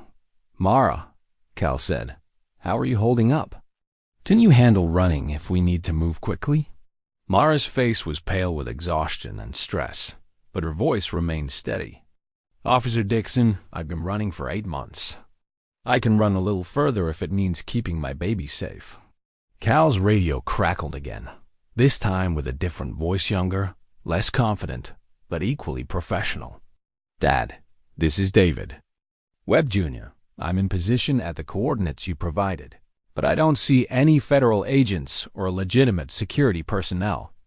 Cal realized they were listening to communication between Vincent Cleary and his operational team, which meant either Cleary wanted them to hear his tactical coordination, or their radio had somehow intercepted his private communications frequency. David. Cleary's voice replied, proceed with the extraction protocol as discussed. Remember, this is a rescue operation for a mentally unstable pregnant woman who has been manipulated by federal agents into providing false testimony against her employer. The psychological framework was chillingly sophisticated. By establishing Mara as mentally unstable and the federal investigation as manipulation, Cleary was creating a narrative that would justify whatever actions he took to rescue her from federal protection. Cal looked at the 3 people depending on him to navigate a situation that had moved far beyond local law enforcement protocols. A federal marshal with limited backup, a pregnant witness carrying evidence that could expose massive corruption, and a young man whose family name was being used to justify professional assassination. In 10 minutes, Vincent Cleary would begin whatever operation he had planned. Cal had that long to figure out how to protect 3 lives against a professional killer with superior resources, tactical preparation, and the element of surprise. Cal's decision came with the clarity that sometimes arrived in crisis moments, not the carefully considered analysis of routine police work, but the instant certainty that defined the difference between survival and disaster. We're not running, he announced to the group. Cleary's controlling the perimeter. He's got superior numbers and equipment, and he's had hours to prepare this operation. If we try to run, we'll be eliminated in open ground with no cover and no support. Sarah looked at him with professional respect. What are you proposing, Officer Dixon? I'm proposing that we take the initiative and do something Vincent Cleary isn't expecting. We go on the offensive. David's eyebrows rose. Cal, we've got 2 handguns and limited ammunition against a professional military contractor with a tactical team. How exactly do we go on the offensive? Cal pointed toward the warehouse complex where they were supposed to meet federal protection. Cleary's entire operation depends on controlling information and maintaining the appearance of legitimate authority. If we can get inside that warehouse and establish communication with real federal authorities, we can expose his operation and request immediate tactical support. And if the warehouse is a trap, then we spring the trap on our terms instead of his terms. Mara had been listening to their tactical discussion with the focused attention of someone whose life depended on the decisions being made around her. Cal, there's something else to consider. Vincent Cleary needs me alive to complete his mission successfully. If he eliminates a federal witness in a way that looks suspicious, it will trigger exactly the kind of federal investigation his clients are trying to avoid. Cal nodded, beginning to see the tactical psychology involved. Which means his plan probably involves taking you alive and then staging your death to look like an accident or suicide after you've been discredited as mentally unstable. Exactly. So if we can force him into a situation where he has to choose between killing me immediately or losing control of the operation, he might hesitate long enough for us to establish communication with legitimate federal support. Sarah was checking her ammunition and tactical radio with the methodical preparation of someone who'd been trained for exactly these kinds of impossible situations.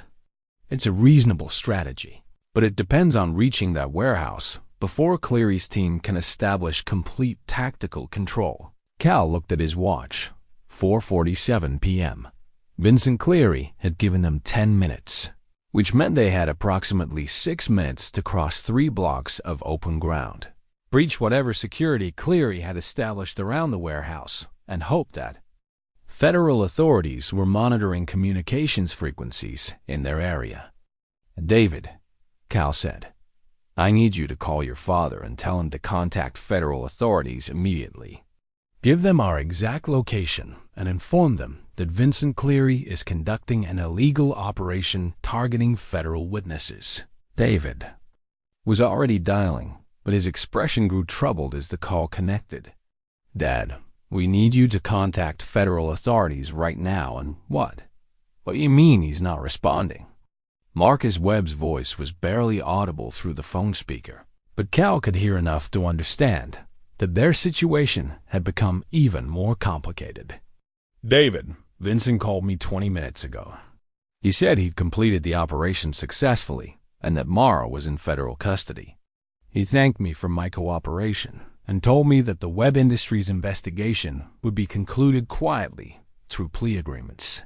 Cal felt his stomach drop. If Vincent Cleary had convinced Marcus Webb that the operation was already complete, then there would be no family pressure to call off the extraction attempt. Dad, David said urgently, Vincent lied to you. We're still in the warehouse district. We're still being pursued. And Mara is definitely not in federal custody. You need to contact real federal authorities immediately. David, I did contact federal authorities. They told me that Marshal Chun had requested additional tactical support for a successful witness extraction operation, and that everything was proceeding according to federal protection protocols. Sarah grabbed the phone from David, her voice carrying federal authority. Mr. Webb, this is Marshal Chun. I have not requested any tactical support, and there is no authorized federal operation in this area. Vincent Cleary is impersonating federal authority and conducting an illegal operation targeting federal witnesses. The silence on the other end of the call lasted long enough for Cal to count his own heartbeats. When Marcus Webb spoke again, his voice carried the weight of a man who had realized the scope of his mistakes. "Marshal Chun, what do you need me to do?" "Contact FBI headquarters immediately. Tell them that Federal Marshal Sarah Chun is requesting emergency tactical support at the warehouse district in our location. Give them these coordinates and tell them that Vincent Cleary is conducting unauthorized operations targeting federal witnesses." "Marshal, Vincent showed me federal identification and authorization documents when I hired him. How was I supposed to know they were fraudulent?" Cal took the phone back. "Mr. Webb, Vincent Cleary is a professional operator who specializes in impersonating legitimate authority. The important thing now is getting real federal support to our location before he completes whatever operation he has planned." As Marcus Webb ended the call to contact federal authorities, Cal realized they had gained something valuable. Legitimate federal support was now aware of their situation and location. But they had also lost something critical, the element of surprise. If Vincent Cleary was monitoring communications frequencies, he now knew that his deception had been exposed and that federal authorities were responding to the area. "Ladies and gentlemen," Cal said, checking his weapon one final time, "I think our 6-minute window just became a 2-minute window. Vincent Cleary is about to discover that his operation has been compromised, and professional operators, like him, don't leave loose ends when their missions are blown." Sarah was already moving toward the street, her federal training evident in the way she used building corners and parked vehicles for cover. "Then we better reach that warehouse before he decides that eliminating witnesses immediately is preferable to maintaining his cover story." As they prepared to cross the open ground toward the warehouse complex, Cal couldn't help thinking that 15 years of local law enforcement had not adequately prepared him for tactical operations against professional military contractors. But sometimes police work required doing the right thing regardless of preparation or probability of success. The warehouse loomed ahead of them like a fortress, and Cal realized that whatever happened in the next few minutes would determine whether Mara Sullivan and her unborn child survived to see justice done, or whether Vincent Cleary would add 4 more names to his list of eliminated witnesses. 6 months later, Cal Dixon stood in the hallway outside Courtroom 7 of the federal courthouse in Portland, watching through the glass doors as the last phase of the Webb Industries prosecution concluded. The jury had deliberated for less than 4 hours before returning guilty verdicts on all counts of embezzlement, fraud, and conspiracy charges. Marcus Webb, looking frail but dignified in his wheelchair, had maintained his cooperation with federal authorities throughout the trial process. His guilty plea and comprehensive testimony had provided prosecutors with everything they needed to dismantle the entire fraudulent charity operation and recover most of the stolen funds for legitimate veteran support programs. The confrontation at the warehouse 6 months ago had ended differently than any of them had expected. When federal tactical teams arrived in response to Marcus Webb's emergency call, they found Vincent Cleary and his operatives attempting to breach the warehouse, where Cal's group had taken defensive positions. The real federal agents arrived with overwhelming force and clear jurisdiction, ending Cleary's operation before it could escalate to the level of violence he had planned. Vincent Cleary himself was now serving a life sentence in federal prison, his conviction on charges of murdering federal witnesses having been secured through evidence that linked him to 4 previous cases where witnesses had died under suspicious circumstances. His network of clients, defense contractors, and corporate executives who had hired him to eliminate threats to their operations were facing their own federal investigations. "Officer Dixon?" Cal turned to find David Webb approaching with a small bundle in his arms and an expression of quiet contentment that had replaced the desperate worry Cal remembered from their underground flight 6 months ago. "David, how's fatherhood treating you?" "Better than I expected and more exhausting than I imagined." David replied with a smile. "I wanted you to meet Hope Sarah Webb Sullivan." Cal looked down at the baby girl who was sleeping peacefully, despite the courthouse bustle around them. She had her mother's dark hair and what appeared to be her father's calm temperament. "She's beautiful, David. How's Mara doing?" "Stronger every day. She's testifying this afternoon in the civil proceedings against Webb Industries insurance companies. But she's much more comfortable with public speaking now that the criminal trial is finished and the threats have been eliminated." Cal had visited Mara and David several times during the months following Vincent Cleary's arrest, watching as they built a life together based on trust and shared commitment to justice rather than the crisis circumstances that had originally brought them together. They had married quietly in a small ceremony attended by Sarah Chine, Marcus Webb, and a few close friends who understood the extraordinary circumstances that had led to their relationship. "David, how's your father's health?" David's expression grew more serious. "Not good, but better than the doctors predicted. He's determined to live long enough to see the civil restitution completed and the charity funds fully restored to veteran services. He says he wants to spend whatever time he is left making sure his granddaughter grows up in a world where the Webb family name represents justice rather than corruption." Cal nodded, understanding the complex redemption story that had emerged from what had initially appeared to be a simple domestic harassment case.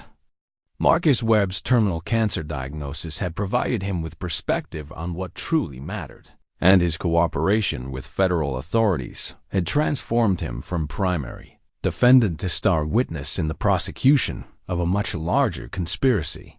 "Cal," David said, "Mara and I wanted you to know that we've named you as Hope's godfather. If you're willing to accept that responsibility." Cal felt an unexpected warmth in his chest. His own relationship with his daughter Emma had improved significantly since the Webb Industries case, as if facing real danger had given him perspective on the difference between genuine problems and the manageable difficulties of divorced parenthood. "I'd be honored, David, though I should warn you that my experience with babies is limited to changing Emma's diapers 15 years ago." "We'll teach you as we learn," David said. "Besides, Hope is going to grow up knowing that her godfather is the police officer who protected her mother when she needed protection most." Through the courtroom doors, Cal could see Mara taking the witness stand for her civil testimony. She moved with confidence now, her posture straight and her voice clear as she began describing the financial irregularities she had discovered at Webb Industries. The terrified pregnant woman sitting on her couch surrounded by destruction had evolved into a poised advocate for justice who spoke with authority about corporate accountability and victim restitution. "David, what are your plans now that the legal proceedings are concluded?" "Mara and I are starting a consulting firm that specializes in financial auditing for nonprofit organizations. We want to help prevent the kind of fraud that we exposed at Webb Industries, and we want to make sure that charitable funds actually reach the people they're intended to help." Cal smiled at the appropriateness of their chosen profession. Who better to detect financial fraud than people who had experienced its consequences firsthand and had the technical skills to trace complex transactions through shell companies and hidden accounts? Sarah Chun appeared in the hallway, no longer disguised as an elderly neighbor, but wearing the professional attire of a federal marshal who had received commendations for her handling of the Webb Industries witness protection operation. "Cal, good to see you again. How's local law enforcement treating you these days?" "Better than expected, Sarah. Turns out that successfully protecting federal witnesses from professional killers looks good on performance evaluations." Cal had indeed received recognition for his role in the Webb Industries case, including a commendation from the state attorney general and an offer to join a federal task force that specialized in witness protection operations. He had declined the federal position, preferring to remain in his small town where he could continue doing the kind of community policing that had drawn him to law enforcement in the first place. "Sarah, What's your next assignment? Corporate fraud case in Seattle. Tech company executives who've been embezzling employee pension funds. Apparently, the web industry's prosecution has encouraged other whistleblowers to come forward with evidence of corporate financial crimes. Cal looked around the courthouse hallway, at David holding his sleeping daughter, at Mara testifying with confidence and authority, at Sarah preparing for her next mission to protect witnesses and pursue justice. 6 months ago, he had responded to what appeared to be a routine domestic disturbance call, and it had led him into the most complex and dangerous case of his career. But it had also led him to understand something fundamental about police work that he had never fully appreciated before. Sometimes protecting one person from immediate danger created ripple effects that protected many other people from future harm. Mara's courage in testifying had exposed a network of corruption that extended far beyond web industries, and Vincent Cleary's prosecution had eliminated a threat that had claimed the lives of witnesses in multiple federal cases. As Cal prepared to leave the courthouse, he realized that the baby clothes scattered across Mara's nursery floor 6 months ago had been replaced by hope, justice, and the possibility of a better future for everyone involved. Sometimes, the cases that started out looking routine turned into the ones that mattered most, and sometimes doing the right thing, even when it was difficult and dangerous, led to exactly the kind of world worth protecting.